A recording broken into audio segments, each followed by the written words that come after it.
আধারে ভয় পেও না, আলো আছে আড়ালে, অন্ধকার পালিয়ে যাবে তুমি উঠে দাঁড়ালে। নিজেকে দাঁড়াতে হবে, নিজের সাথে নিজের শক্ত বোঝাপড়া করতে হবে। অন্যের দোষ খোঁজার সময় আমাদের নাই, চিল্লায় বলো ঠিক কিনা? দোষ খোঁজা যাবে না, নিজের দোষ নিজের আমরা খুঁজি। কিছু লোক আছে এই হুজুরের এইটা খারাপ, এই হুজুরের ওইটা ভালো না, এইটা খারাপ, এইটা সমস্যা, এটা সমস্যা। তোর কি সমস্যা? তোর সমস্যা তুই খুঁজে বের কর, নিজের সমস্যা খুঁজে বের কর।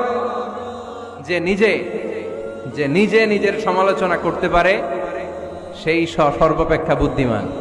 এজন্য খবরদার আমার কলিজার টুকরা যুবক ভাইয়েরা, কখনো কাউকে ব্যঙ্গ করে, বিদ্রূপ করে, ছোট করে কোনো মন্তব্য করা যাবে না। কখনো অন্যের দোষ খোঁজা যাবে না।